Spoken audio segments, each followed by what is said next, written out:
बिस्मिल्लाहिर्रहमानिर्रहीम। अस्सलाम वालेकुम।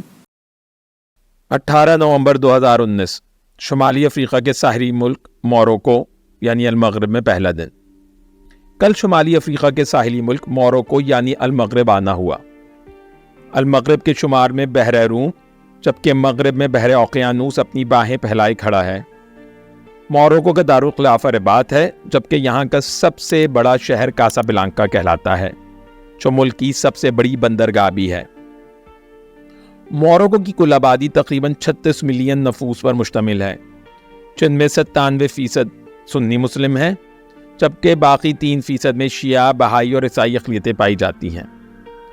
मुल्क के अहले सुन्नत की अक्सरियत मालिकी मसलक की पैरोकार है, ताहम एक नहायत क़लील तादाद सलफ़ियों पर मुश्तमिल है। उम्र रसीदा और शादीशुदा ख़वातीन अक्सर हिजाब में नज़र आती हैं, जबकि नौजवान ख़वातीन में पर्दे का रिवाज नहायत कम देखने को मिलता है। चूँकि मोरक्को अरसा दराज तक फ़्रांस के ज़ेर इख्तिदार रहा है, इसलिए यहाँ अंग्रेज़ी के बजाय फ़्रांसीसी ज़बान बोली और समझी जाती है। यहाँ जितने लोग अरबी जानते और बोलते हैं, उतने ही लोग फ़्रांसीसी जानते और बोलते हैं। तमाम बिलबोर्ड्स और इश्तिहारात अमूमन फ़्रांसीसी और अरबी ज़बान में ही आवेज़ा नज़र आते हैं। कहीं कहीं बर्बर ज़बान भी लिखी नज़र आ जाती है। अरबी, फ़्रांसीसी और बर्बर यहाँ की 3 आम ज़बानें हैं, जबकि अंग्रेज़ी बोलने और समझने वाले तकरीबन ना होने के बराबर हैं। मोरक्को में एक अजीब बात और देखने को मिली कि यहाँ बैतुल ख़ला में मग़रबी ममालिक की तरह पानी का इंतज़ाम नहीं होता और अमूमन टिशू से काम चलाना पड़ता है। ग़ालिबन आज़रबाईजान के बाद हमने दूसरा मुस्लिम मुल्क ऐसा देखा जहाँ बैतुल ख़ला में पानी का इंतज़ाम नहीं है। मोरक्को में हमारी पहली मंजिल बंदरगाही शहर कासाब्लांका था। मुत्तहदा अरब इमारात से मुकामी वक्त के हिसाब से सुबह 7:30 बजे निकले तो 9 घंटे की निहायत थका देने वाली फ़्लाइट के बाद मोरक्को के मुकामी वक्त के हिसाब से 1:30 बजे कासाब्लांका शहर पहुँचे। कासाब्लांका का एयरपोर्ट काफ़ी बड़ा और क़दरे साफ़ सुथरा था। एयरपोर्ट से आधे घंटे का रास्ता तय करके हम अपने होटल पहुँचे। ज़ोहर और असर की सलात कसर अदा करके 5:30 बजे सोए तो थकन के मारे ऐसी आँख लगी कि अगले दिन फजर में आँख खुली। उठते ही मगरिब और इशा की सलात की क़ज़ा अदा की, फजर की अदा पड़ी और नाश्ते के लिए होटल के रेस्टोरेंट एरिया में पहुँच गए। नाश्ते वगैरह से फरागत के बाद ज़रूरी काम निपटाए और फिर 2 बजे के करीब कासाब्लांका का मशहूर टूरिस्ट स्पॉट यानी मस्जिद अल हसन अस्सानी देखने को निकल पड़े। मस्जिद अल हसन अस्सानी दुनिया की तीसरी बड़ी मस्जिद करार दी जाती है, जिसमें एक वक्त में 1,05,000 नमाजियों के सलात अदा करने की गुंजाइश मौजूद है। ये मस्जिद अपने हुस्न और फ़न तामीर के लिए दुनिया इस्लाम की खूबसूरत तरीन मसाजिद में शुमार की जाती है। सय्याह इस मस्जिद के अंदर कदम रखते ही इसके हसीन व पेचीदा और दिल लुभा लेने वाले तर्ज तामीर और सन्नाई से मबहूत होकर रह जाते हैं। ये मस्जिद बहरे ओक़यानूस के ऊपर तामीर की गई है, जिसकी वजह मलिक हसन अस्सानी की ये ख्वाहिश थी कि चूँकि अल्लाह का अर्श पानी पर है, सो यह मुशान मस्जिद भी पानी पर होनी चाहिए। इस मस्जिद की तामीर में तकरीबन 7 साल सर्फ हुए, जिसमें 858 मिलियन यूरोज़ लागत आई।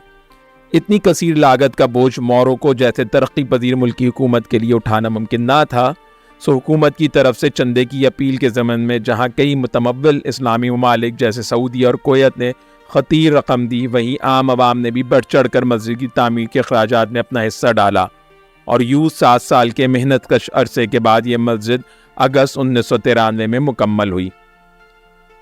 इस मस्जिद का मीनार तकरीबन 210 मीटर ऊंचा है, जो 60 मंजिला है और उसको दुनिया का दूसरा तवील तरीन मीनार बनाता है।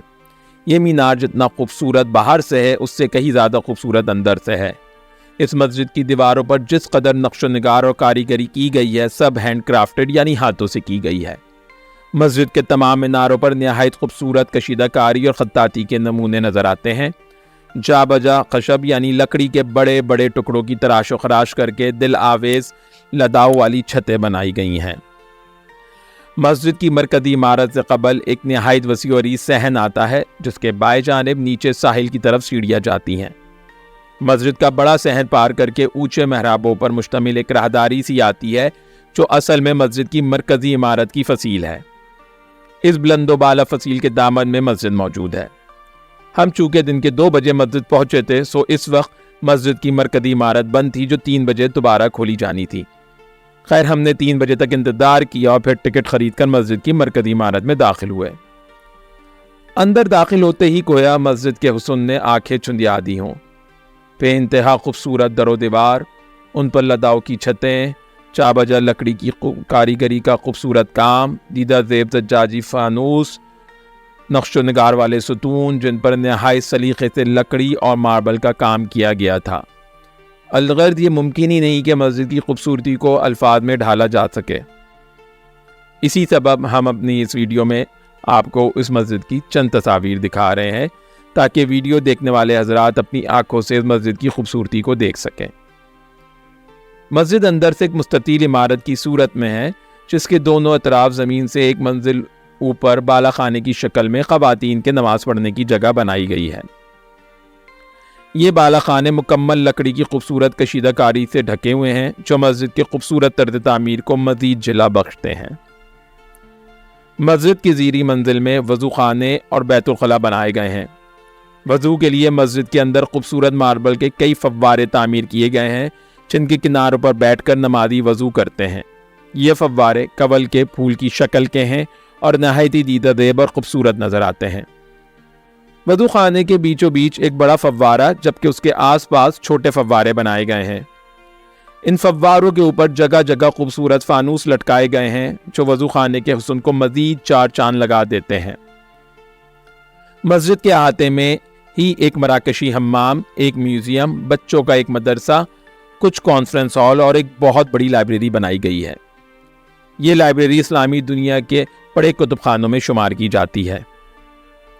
4:15 بجے تک ہم نے مسجد کی مختلف جگہیں دیکھی، یہاں تک کہ مؤذن نے عصر کی صلاۃ کے لیے اذان دے کر نمازیوں کو اللہ کے حضور طلب کیا۔ وضو تو ہم نے پہلے ہی کیا ہوا تھا سو جماعت میں شامل ہو گئے۔